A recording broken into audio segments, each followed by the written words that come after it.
Hello മക്കളെ, അപ്പം ഈ ഒരു വീഡിയോ എൻ്റെ +2 പഠിക്കുന്ന മക്കൾക്കാണ്, അല്ലെങ്കിൽ ഇനിയിപ്പോൾ +2ലേക്ക് പോകാൻ പോകുന്ന മിസ്സിൻ്റെ കുട്ടികൾക്ക് വേണ്ടിയിട്ടുള്ളതാണ്. അപ്പം നിങ്ങളുടെ എല്ലാവരുടെയും ആഗ്രഹമായിരിക്കും +1 +2 ഫുൾ മാർക്ക് വാങ്ങിക്കാന്നുള്ളത്. അപ്പം അതിൽ +1 എന്ന് പറയുന്ന പാർട്ട് നമ്മൾ ഓൾറെഡി ചെയ്ത് കഴിഞ്ഞു അല്ലേ. അപ്പം ഇനി +2 നമുക്ക് എങ്ങനെ ഫുൾ മാർക്ക് വാങ്ങിക്കാം? അപ്പോൾ അതിൽ തന്നെ എല്ലാ സബ്ജക്ട്സിൻ്റെയും മിസ്സിന് അറിയില്ല. മിസ്സിന് അറിയുന്നത് ബയോളജീൻ്റെ കാര്യത്തിലാണ്. അപ്പോൾ ബയോളജിയിൽ എൻ്റെ കുട്ടികൾക്ക് എന്തൊക്കെ ചെയ്ത് കഴിഞ്ഞാലാണ്, അല്ലെങ്കിൽ എന്തൊക്കെ കാര്യങ്ങൾ ശ്രദ്ധിച്ചാലാണ് നമ്മുടെ ആ ഒരു ഫുൾ മാർക്ക് എന്ന് പറയുന്ന ഡ്രീം നമുക്ക് എത്തിപ്പിടിക്കാൻ പറ്റുക. ആ ഒരു കാര്യമാണ് മിസ് പറഞ്ഞു തരാൻ പോകുന്നത്. അപ്പോൾ എൻ്റെ മക്കൾ ആദ്യം തന്നെ എന്ത് ചെയ്യുക, പഠിക്കുന്ന പോലെ അത്രയും സീരിയസ് ആയിട്ടൊന്നും ഇരിക്കേണ്ട, ജസ്റ്റ് ഒന്ന് റിലാക്സ് ചെയ്യുക. ഒരു 10 മിനിറ്റ് നമുക്ക് എന്ത് ചെയ്യാം, എങ്ങനെ നമ്മൾ ഇനിയുള്ള അപ്പം എല്ലാം ചെയ്ത് കഴിഞ്ഞിട്ട് അങ്ങനെ ചെയ്യണമായിരുന്നോ ഇങ്ങനെ ചെയ്യണമായിരുന്നോ എന്ന് ചിന്തിക്കുന്നതിനേക്കാളും നല്ലത് ഇനി നമ്മൾ ചെയ്യാൻ പോകുന്ന കാര്യങ്ങളൊന്ന് കറക്റ്റായിട്ട് പ്ലാൻ ചെയ്യുന്നതാണ്. ഓക്കെ, അപ്പം നമ്മൾ നമ്മുടെ ബയോളജിയിൽ ഫുൾ മാർക്ക് വാങ്ങിക്കാനുള്ള കാര്യങ്ങളാണ് നോക്കുന്നത്. ഓക്കെ, ഫസ്റ്റ് എല്ലാ മക്കൾക്കും അറിയുന്ന പോലെ തന്നെ സിമ്പിളാണ്. നമ്മൾ എന്ത് ചെയ്യണം, നന്നായിട്ട് പഠിക്കണം. അപ്പം നന്നായിട്ട് പഠിക്കണം എന്ന് പറയുമ്പോൾ നമ്മൾ ഫുള്ള് ഇരുന്നിട്ട് എന്താ പറയുക, ഇങ്ങനെ രാവിലെയും രാത്രിയും ഉറക്കമൊക്കെ ഒഴിച്ച് അങ്ങനെ പഠിക്കണം. അങ്ങനെ പഠിക്കേണ്ട ആവശ്യമില്ല അല്ലേ. കാരണം അതൊക്കെ പണ്ടായിരുന്നു. നമുക്ക് എങ്ങനെ പഠിക്കണം, എന്ത് ചെയ്യണം എന്നൊന്നും അറിയാത്ത സമയത്തായിരുന്നു. ഇപ്പം മിസ്സൊക്കെ അങ്ങനെ ചെയ്തിട്ടുണ്ട്. ഫുള്ള് രാത്രിയൊക്കെ ഉറക്കം ഒഴിച്ചിരുന്ന് പഠിക്കുക, ഒരുപാട് നേരം പഠിക്കുക. അല്ലെങ്കിൽ നമ്മളോട് പണ്ടൊക്കെ നമ്മുടെ ടീച്ചേഴ്സ് പറയുമായിരുന്നു, നിങ്ങൾക്ക് ഇഷ്ടമുള്ള സമയത്ത്, നിങ്ങൾക്ക് ഏറ്റവും പഠിക്കാൻ പറ്റുന്ന സമയത്ത് പഠിക്കണമെന്ന്. അപ്പം മിസ്സൊക്കെ എനിക്ക് രാത്രിയാണ് പഠിക്കാൻ പറ്റണമെന്ന് പറഞ്ഞിട്ട് ഞാൻ രാവിലെയൊക്കെ ഉറങ്ങിയിട്ട് രാത്രി ഫുള്ള് ഉറക്കം ഒഴിച്ചിരുന്ന് പഠിക്കുമായിരുന്നു. അപ്പം അങ്ങനെ തന്നെ ചെയ്യണം ഒരു നിർബന്ധവും ഇല്ല. കാരണം ഇപ്പം നമ്മൾ ആ ഹാർഡ് വർക്കിനെ കുറച്ചുകൂടി ഒന്ന് ഡിഫൈൻ ചെയ്തിട്ട് നമ്മൾ സ്മാർട്ട് വർക്ക് ആക്കിയിട്ടുണ്ട്. അപ്പം നമ്മൾ സ്മാർട്ട് വർക്ക് എന്ന് പറയുമ്പം സിമ്പിളായിട്ട് നമുക്ക് ചെയ്യാവുന്നതാണ്. കാരണം നമ്മൾ ഏറ്റവും കൂടുതൽ എക്സാമിൻ്റെ ടൈമിൽ പോയിരുന്ന് ഭയങ്കര ചെറുപറാ പഠിത്തമാണോ ചെയ്യേണ്ടത്? ഒരിക്കലല്ല അല്ലേ. നമ്മൾ ഓരോ സ്റ്റെപ്പ് എടുത്ത് വെക്കുമ്പോഴാണ് നമുക്കത് ആ ഓരോ സ്റ്റെപ്പ് നമുക്ക് നല്ല അടിപൊളിയായിട്ട് നിൽക്കുക. ആൻഡ് അത് നമ്മൾ മറക്കാതിരിക്കാതെ നല്ല സ്ട്രോങ് ആയിട്ട് നിൽക്കുക. അപ്പം നമ്മൾ ആദ്യം എന്താ ചെയ്യുന്നത്, നമ്മുടെ എല്ലാ ചാപ്റ്റേഴ്സും നമ്മൾ തുടക്കം മുതലേ പഠിക്കുക എന്നുള്ളതാണ്. അപ്പം ഇപ്പം എൻ്റെ കുട്ടികൾക്ക് നിങ്ങൾക്കറിയാം, നിങ്ങളുടെ ഈ ഒരു 2023-2024 വർഷത്തെ NCERT-യിൽ നമ്മളുടെ ചാപ്റ്റേഴ്സ് കുറച്ചിട്ടുണ്ട്. ചാപ്റ്റേഴ്സ് കുറച്ചിട്ടുണ്ടെന്ന് പറഞ്ഞാൽ 3 ചാപ്റ്റേഴ്സോളം ഡിലീറ്റഡ് ആണ്. 1ാമത്തെ ചാപ്റ്റർ, ലാസ്റ്റത്തെ ചാപ്റ്റർ, പിന്നെ ഒരു 9ാമത്തെ ചാപ്റ്റർ ഡിലീറ്റഡ് ആണ്. അങ്ങനെ 3 ചാപ്റ്റേഴ്സ് ഡിലീറ്റഡ് ആണ്. അപ്പോൾ 16 ചാപ്റ്റേഴ്സിൽ ഇപ്പോൾ ഈ വർഷം എൻ്റെ മക്കൾക്ക് 13 ചാപ്റ്റേഴ്സേ ഉള്ളൂ. ഓക്കെ, അപ്പോൾ കാര്യം ഈസി ആയെന്ന് വെച്ച് കഴിഞ്ഞാൽ ഈസി ആയി, പക്ഷെ നമ്മൾ കുറച്ചുകൂടി ശ്രദ്ധിക്കണം. കാരണം എന്താന്ന് പറഞ്ഞിട്ടുണ്ടെങ്കിൽ നമ്മൾ ഈ 13 ചാപ്റ്റേഴ്സ് എല്ലാം തന്നെ നല്ല വെയിറ്റേജ് ഉള്ള ചാപ്റ്റേഴ്സാണ്. ഈ ഡിലീറ്റ് ചെയ്ത ചാപ്റ്റേഴ്സ് എന്ന് പറയുന്നത് ഈ 3 ചാപ്റ്റേഴ്സും 2 മാർക്കിനൊക്കെ ക്വസ്റ്റ്യൻ വരുന്ന ചാപ്റ്റേഴ്സ് ആയിരുന്നു.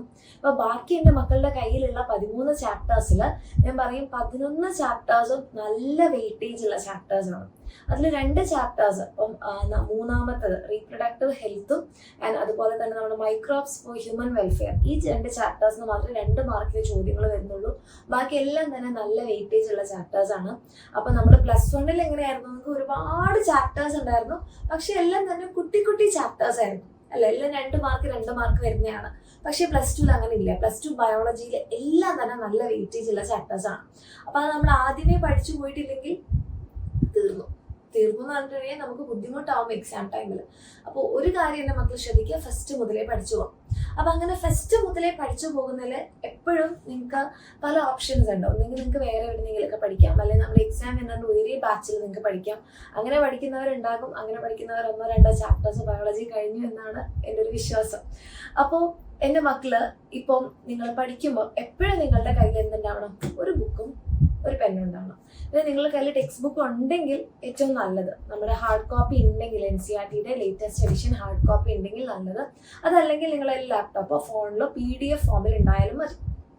ഓക്കെ, അപ്പോൾ നിങ്ങൾ ക്ലാസ്സുകൾ യൂട്യൂബിലോ അല്ലെങ്കിൽ നമ്മുടെ ബാച്ചസിലോ കണ്ടിട്ടാണ് പഠിക്കുന്നതെന്നുണ്ടെങ്കിൽ നിങ്ങൾ ഒരു തവണ നമ്മുടെ ചാപ്റ്റേഴ്സ് പഠിക്കുന്ന സമയത്ത് തന്നെ നിങ്ങൾ എന്ത് ചെയ്യുക, ടെക്സ്റ്റ് ബുക്ക് തുറന്ന് വെക്കുക. ഓക്കെ, PDF ആണെങ്കിൽ PDF തുറന്നു വെക്കുക. എന്നിട്ട് ഏതൊക്കെ ഭാഗങ്ങളിലൂടെയാണ് പോകുന്നത്, അപ്പം മിസ് ക്ലാസ്സിൽ പറയാറുണ്ട് ഏതൊക്കെ ഭാഗങ്ങൾ ശ്രദ്ധിക്കണം എന്നുള്ളത്. അപ്പോൾ ആ പോയിന്റ്സ് മാർക്ക് ചെയ്യാം. പിന്നെ മിസ്സിന്റെ നോട്ട്സിലും മിസ് എന്ത് ചെയ്യാറുണ്ട്, ആ പോർഷൻസ് എടുത്ത് പറയാറുണ്ട്, ഈ ഭാഗങ്ങളിൽ നിന്ന് ക്വസ്റ്റ്യൻ ചോദിക്കാറുണ്ട് എന്നുള്ളത്. അപ്പോൾ ആ ഭാഗങ്ങൾ നോട്ട്സിൽ ഉണ്ടാകും. ഓക്കെ, ആൻഡ് അതിൻ്റെ കൂടെ തന്നെ എൻ്റെ മക്കൾ നിങ്ങൾ ടെക്സ്റ്റ് ബുക്കിൽ മാർക്ക് ചെയ്യാം. പിന്നെ നിങ്ങൾ നോട്ട്സ് എഴുതുന്നുണ്ടെങ്കിൽ, നോട്ട്സ് എഴുതുന്നതാണ് മിസ് എപ്പോഴും പറയാറുണ്ട് നല്ലത്. ഓക്കെ, അപ്പൊ അങ്ങനെ നോട്ട്സ് എഴുതുന്നുണ്ടെങ്കിൽ അതൊക്കെ ചെയ്യാം. അപ്പൊ മിസ് നിങ്ങൾക്ക് വേണ്ടിയിട്ട് എങ്ങനെ നിങ്ങൾക്ക് ഫുൾ മാർക്ക് വാങ്ങിപ്പിക്കാം എന്നുള്ള കാര്യത്തിൽ മിസ് കുറച്ച് കാര്യങ്ങൾ ഇവിടെ സെറ്റപ്പ് ചെയ്ത് വെച്ചിട്ടുള്ളതിൽ മിസ് അതാ പറഞ്ഞിട്ടുള്ളത്. നമ്മൾ ബാച്ചിന്റെ ക്ലാസ് ആണ് അല്ലെങ്കിൽ വേറെ എവിടെയെങ്കിലും ക്ലാസ് ആണെന്നുണ്ടെങ്കിൽ നിങ്ങളെ ക്ലാസ്സുകളിലൂടെ ആദ്യം കോൺസെപ്റ്റ് ക്ലിയർ ആക്കാം. ഓക്കെ, അതിനുശേഷം നിങ്ങൾക്ക് ഒന്നെങ്കിൽ നമ്മുടെ എക്സാമിനറിന്റെ ബുക്ക് സെറ്റ് നിങ്ങളുടെ കയ്യിലുണ്ടെങ്കിൽ എക്സ്ട്രാ ക്വസ്റ്റ്യൻസ് അതിൽ നോക്കാം. പക്ഷെ അതിന്റെ ആവശ്യം വരില്ല, കാരണം നമ്മുടെ ആപ്പിൽ തന്നെ ഒരുപാട് പ്രീവിയസ് ഇയർ ക്വസ്റ്റ്യൻസ് എല്ലാം ചെയ്തിട്ടുള്ള ഒരു സെറ്റ് ഉണ്ട്. അപ്പം നമ്മളത് ലൈവ് സെഷനിൽ അത് ചെയ്യും. അതല്ലാതെ എൻ്റെ മക്കൾക്ക് എന്ത് ചെയ്യാം, അത് കാണണമെന്നുണ്ടെങ്കിൽ അത് കാണാം. ഓക്കെ, അപ്പൊ ലൈവായിട്ട് നിങ്ങളുടെ ഡൗട്ട്സ് ഒക്കെ ക്ലിയർ ചെയ്ത് കഴിഞ്ഞാൽ അവിടെ നിങ്ങൾ കോൺസെപ്റ്റ് ക്ലിയർ ആക്കുകയാണ് വേണ്ടത്.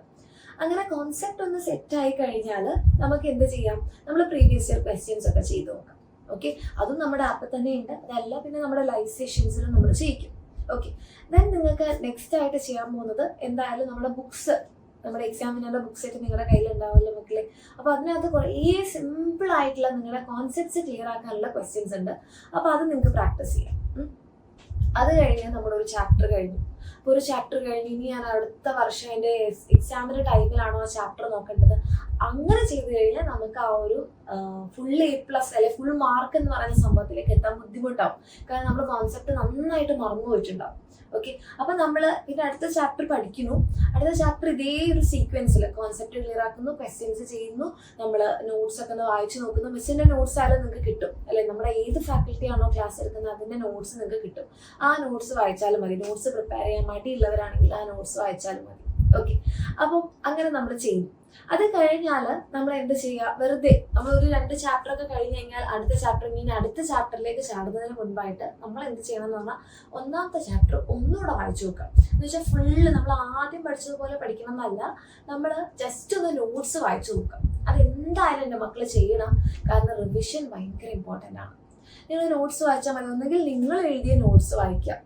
ഓക്കെ, നിങ്ങൾ എഴുതിയ നോട്ട്സ് വായിക്കുന്ന സമയത്ത് നിങ്ങൾക്ക് ഇങ്ങനെ കുഞ്ഞു കുഞ്ഞു സംഭവങ്ങൾ കിട്ടും. ഇങ്ങനത്തെ സ്റ്റിക്കി നോട്ട്സ് നിങ്ങളുടെ കയ്യിൽ ഉണ്ടാകും. ഇങ്ങനത്തെ സ്റ്റിക്കി നോട്ട്സ് ഉണ്ടെങ്കിൽ അതും വെക്കുന്നത് നല്ലതാണ്. കാരണം എന്തെങ്കിലും ചിലപ്പോൾ എക്സ്ട്രാ പോയിന്റ്സ് നമ്മൾ ഏതെങ്കിലും ലൈവിൽ പറയുന്നതോ അങ്ങനെ എന്തെങ്കിലും നിങ്ങൾക്ക് പെട്ടെന്ന് നിങ്ങൾ മറന്നു പോകുന്നതായിരിക്കും. അങ്ങനത്തെ എന്തെങ്കിലും കാര്യങ്ങൾ നിങ്ങളുടെ സ്റ്റിക്കി നോട്ട്സിൽ നിങ്ങളിവിടെ പേസ്റ്റ് ചെയ്ത് വെക്കാം. നോട്ടിൽ തന്നെ നമുക്കിവിടെ വെക്കാം. അപ്പം നമ്മൾ പെട്ടെന്ന് മറന്നു പോകുന്ന കാര്യങ്ങൾ എന്ത് ചെയ്യാൻ പറ്റും, ഇത് ഞാൻ അന്ന് മറന്നു പോയതാ, അപ്പം ഇത് നമുക്ക് പെട്ടെന്ന് ഓർത്തെടുക്കാൻ പറ്റും. അങ്ങനെ മറന്നു പോകുന്ന ഏതെങ്കിലും ടോപ്പിക്സ് ഉണ്ടെങ്കിൽ ജസ്റ്റ് ആ ടോപ്പിക്സിന്റെ പേര് നോട്ട് ചെയ്ത് വെച്ചാൽ മതി. അപ്പോൾ അടുത്ത് നമ്മൾ റിവൈസ് ചെയ്യുമ്പോൾ നമുക്ക് അത് കുറച്ചുകൂടി ഈസി ആയിരിക്കും. ഓക്കെ, അപ്പോൾ നമ്മൾ എന്ത് ചെയ്തു, റിവിഷനും ചെയ്ത് കഴിഞ്ഞു. പിന്നെ മിസ് പറഞ്ഞു ക്വസ്റ്റ്യൻസ് ചില ടോപ്പിക്സിന് ആ ഭാഗങ്ങൾ റിപ്പീറ്റ് ചെയ്ത് ക്വസ്റ്റ്യൻ വരാറുണ്ട്. അത് മിസ് പറയാറുണ്ട്, ക്ലാസ്സിലും പറയാറുണ്ട്, നിങ്ങളുടെ കൂടെയുള്ള നമ്മുടെ ബാച്ചിന്റെ ലൈവിലും പറയാറുണ്ട്. അപ്പോൾ ആ ഭാഗങ്ങൾ അല്ലെങ്കിൽ ആ ക്വസ്റ്റ്യൻസ് നമ്മൾ ടെക്സ്റ്റ് ബുക്കിലോ നോട്ടിലായാലും മാർക്ക് ചെയ്യാം. ഓക്കെ, അവിടെ നിന്ന് ക്വസ്റ്റ്യൻ വന്നിട്ടുണ്ട്, previous year question PYQ just ഒന്ന് നോട്ട് ചെയ്ത് വെക്കാം. ഇത് എന്തിനാണെന്ന് പറഞ്ഞാൽ നമ്മൾ വെറുതെ വായിച്ചു നോക്കുന്ന സമയങ്ങളിൽ നമ്മുടെ മൈൻഡ് അവിടെ സ്ട്രൈക്ക് ചെയ്യണം. അങ്ങനെ സ്ട്രൈക്ക് ചെയ്തെങ്കിൽ നമ്മൾ ഓർത്തിരിക്കും, യെസ് ഇതന്ന് വന്നിട്ടുണ്ടായിരുന്നു എന്നുള്ള കാര്യം. ഓക്കെ, അപ്പം അത് നമ്മൾ ചെയ്തു കഴിഞ്ഞു. റിവിഷൻ നമ്മൾ ചെയ്തു കഴിഞ്ഞു. ഏറ്റവും ഇമ്പോർട്ടൻ്റ് ആയിട്ട് നിങ്ങൾ നോക്കേണ്ടത് നിങ്ങൾ റെഗുലർ ആയിട്ട് നമ്മുടെ കൂടെ തന്നെ വരുന്നുണ്ടോ എന്നുള്ളതാണ്. ഒരു ചാപ്റ്റർ 2 ചാപ്റ്റർ നന്നായിട്ട് പഠിച്ചു എന്നാൽ ഇനി വേണ്ട, ഇനി പഠിക്കണ്ട, അങ്ങനെ ഒരിക്കലും വിട്ട് കളയരുത് മക്കളെ. എപ്പോഴും റെഗുലർ ആയിട്ട് ക്ലാസ്സുകൾ അറ്റൻഡ് ചെയ്യാം. അതിപ്പോൾ എക്സാമിനറിൻ്റെ ക്ലാസ് ആണെങ്കിൽ എക്സാമിനറിൻ്റെ കൂടെ, അല്ലെങ്കിൽ എൻ്റെ മക്കൾ വേറെ എവിടെന്നെങ്കിലാണ് പഠിക്കുന്നതെങ്കിൽ അങ്ങനെ എന്തായാലും റെഗുലർ ആയിട്ട് ഫോളോ ചെയ്ത് കഴിഞ്ഞാൽ ഈ ഒരു ഫുൾ മാർക്ക് ഒട്ടും ദൂരെയല്ല.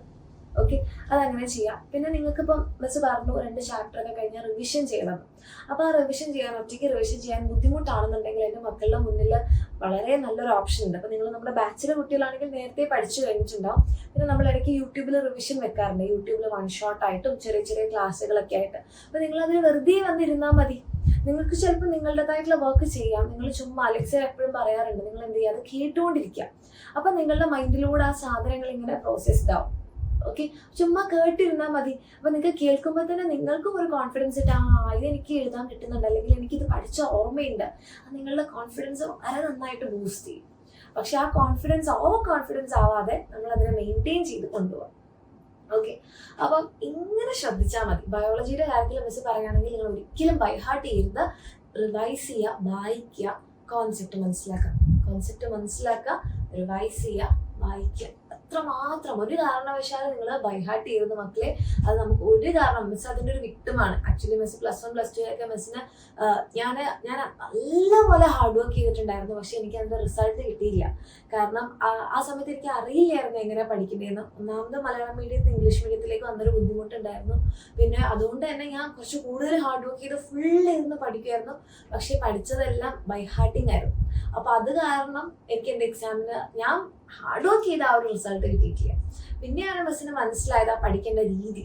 അപ്പോൾ അതുകൊണ്ടാണ് മിസ് ഇത് എൻ്റെ മക്കൾക്ക് നേരത്തെ പറഞ്ഞിരുന്നത്, ഒരു കാരണവശാലും ബൈഹാർട്ട് ചെയ്യരുത്, കോൺസെപ്റ്റ് നല്ല പോലെ മനസ്സിലാക്കുക. ഓക്കെ, അങ്ങനെ മനസ്സിലാക്കി കഴിഞ്ഞാൽ നിങ്ങൾക്ക് അത് എങ്ങനെയും ചോദിച്ചാലും എഴുതാൻ പറ്റും. ഓക്കെ, പിന്നെ സിമ്പിൾ ആയിട്ടുള്ള കുറച്ച് ടിപ്സാണ്. നന്നായിട്ട് വെള്ളം കുടിക്കണം. ഓക്കെ, നമ്മുടെ ബ്രെയിനിന് വേണ്ടിയിട്ട് ബ്രെയിനെ നന്നായിട്ട് ഹൈഡ്രേറ്റഡ് ആയിട്ട് വെക്കുക. പിന്നെ നല്ല ഭക്ഷണം കഴിക്കുക, വീട്ടിലുള്ള ഭക്ഷണം കഴിക്കുക. കൂടുതൽ ജങ്ക് ഫുഡ്സ് ഒഴിവാക്കാം. ഒരിക്കലും കഴിക്കരുതല്ല, കഴിക്കുക, വല്ലപ്പോഴും കഴിക്കുക. പക്ഷെ എപ്പോഴും ഫാറ്റി ഫുഡ് കഴിച്ചു കഴിഞ്ഞാൽ നമ്മുടെ ഹെൽത്തിനെ ബാധിക്കും. അതിൻ്റെ റിസൾട്ട് ചിലപ്പോൾ നമ്മുടെ എക്സാം ടൈമിലൊക്കെ ആയിരിക്കും വരുന്നത്. അപ്പോൾ എൻ്റെ മക്കൾ എന്ത് ചെയ്യുക, നല്ല ഹെൽത്തി ആയിട്ടുള്ള വീട്ടിലുള്ള ഫുഡ് കഴിക്കുക, പുറത്തുനിന്ന് വല്ലപ്പോഴൊക്കെ കഴിക്കുക, നന്നായിട്ട് വെള്ളം കുടിക്കുക, നല്ലപോലെ ഉറങ്ങുക. ഒരു കാരണവശാലും ടെൻഷൻ എടുക്കേണ്ട, സ്ട്രെസ് എടുക്കേണ്ട. ഞങ്ങൾ എൻ്റെ മക്കളുടെ കൂടെയുണ്ട്. ഓക്കെ, നിങ്ങൾക്ക് എന്ത് വിഷമം വന്നാലും എന്ത് ബുദ്ധിമുട്ട് വന്നാലും പഠിക്കാൻ പറ്റാത്ത ആയാലും ഒരു മോട്ടിവേഷൻ ആണെങ്കിലും ഒക്കെ ആയിട്ട് എൻ്റെ മക്കളുടെ കൂടെയുണ്ട്. ഓക്കെ, ഒരു കാരണവശാലും ടെൻഷൻ എടുക്കേണ്ട. നിങ്ങളുടെ കയ്യിൽ ആ ഒരു ഫുൾ മാർക്ക് നിങ്ങളുടെ റിസൾട്ടിൽ എത്തിക്കുന്നത് വരെ നമ്മുടെ എക്സാമിനറും ഞങ്ങളെല്ലാവരും കൂടെ ഉണ്ടാകും. ഓക്കെ, ഒരു ടെൻഷൻ എടുക്കേണ്ട, സമാധാനമായിട്ട് റിലാക്സ് ചെയ്യുക. മിസ് ഈ പറഞ്ഞതുപോലെ തന്നെ നല്ലപോലെ പഠിക്കുക. എപ്പോഴും ഒരു നോട്ടും പെന്നും ആയിട്ടിരിക്കുക, വെറുതെ ഇരിക്കുന്ന സമയത്തൊക്കെ വായിക്കുക. ഓക്കെ, അങ്ങനെ സമാധാനത്തോടെ നല്ല കൂളായിട്ട് തന്നെ സ്റ്റെപ്പ് ബൈ സ്റ്റെപ്പായിട്ട് പഠിച്ചു പോവാം. നമുക്ക് വായിച്ചെടുക്കാം ഒരു ഫുൾ മാർക്ക്. ഓക്കെ.